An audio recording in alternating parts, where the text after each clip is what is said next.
Since the day it was born, the chefs they all gathered round, and they drooled in what wonder at the dish they had found. With so many aromas, herbs and spices galore, they could tell right away it was the bonus round. Bonus round! So what are we talking about in the bonus round today? Well, we talked about herbs and spices in the lesson for this week. And so I would like to offer you a proposition that when I first heard, I thought, no way, that's crazy. But the more you think about it, is absolutely amazing and really true. And that's this idea that without spices, specifically peppercorns and cloves, there would be no such thing as the United States of America. What? Okay, all right, let me back up, because there's a few key things we need to know before we make such a bold claim. Now, first off, is that back in the 1400s, the British and the Dutch and the Portuguese were all in this kind of race to explore the world. Okay, specifically, they wanted to find new places with this brand new, amazing thing called spices. See, in Northern Europe, there's really just not a lot of native spices there.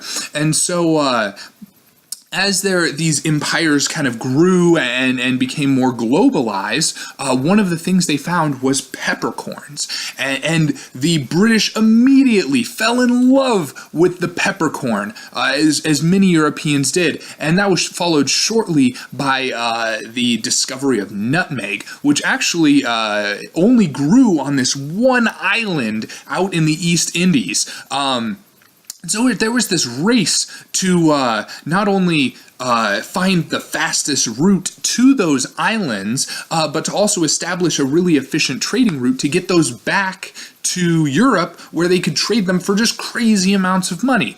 That's actually why Christopher Columbus was sailing across the ocean blue in 1492, as he was trying to find a really fast route to the East Indies. Now, obviously, he was not the first one to discover America, but it should be noted that his him being English and that influence had a huge impact on the foundations of America. He kind of went back and said, hey, English, let's go to this place. It doesn't have spices, but it's still pretty cool. So without that, we would have never, the English would have never settled in America, and thus step one to no United States, right? The other thing is that, believe it or not, spices are actually the main reason that capitalism exists. Okay, bold claim again, but also as a foundation of our country, right? Well, so let's think about the ideas behind capitalism and free markets, right? The big idea is that you get these corporations or businesses that will trade freely among themselves. And one of the kind of key foundations of it is the idea of things like stocks and bonds, where you can invest money in these companies for hopefully some return. Now, the reason that stocks actually came about is because these voyages to the Spice Islands, as they were known, were very dangerous and simultaneously very expensive. And so the people that invested money in these trips had a huge risk of losing a crazy amount of money or getting a bunch of money, which isn't a great economic system to work on.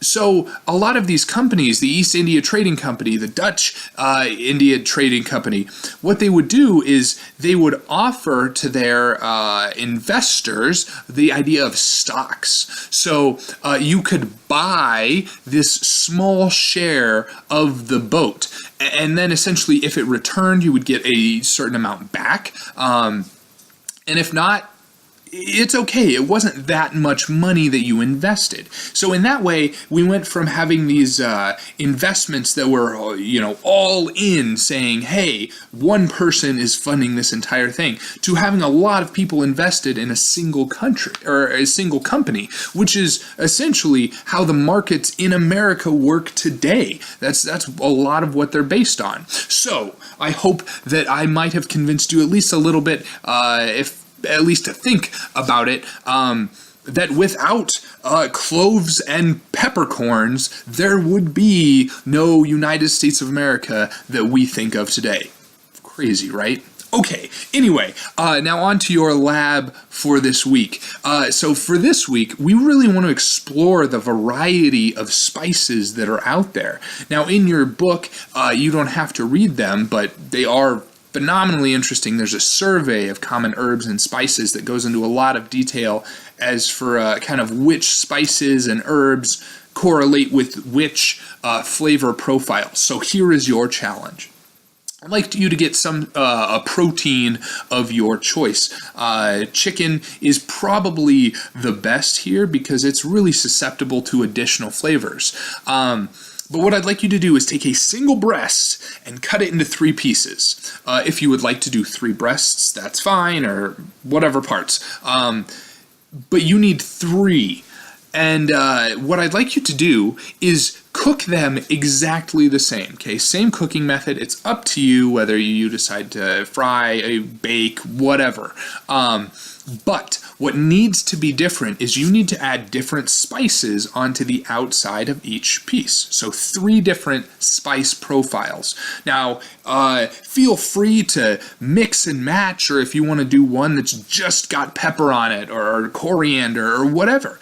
Now, keep in mind, the point of this exercise is kind of to explore a little bit as far as expanding your spice profile. So feel free to try something totally unorthodox that you wouldn't normally try. Maybe get some coriander, or grind up some allspice, or I don't know, mustard seeds. Okay, try something you haven't done before. But as usual, what we'd like is pictures of your finished product and a little description for each of them. Just describe to us what spices you added and how did it taste at the end. Was it what you were expecting? Was it not? Just give us maybe a paragraph about each of your different dishes, just describing them. What did you do? Did you like it? Is it something you'd like to do? What would you change? Okay, whatever your thoughts are on it. So, until next week, bye!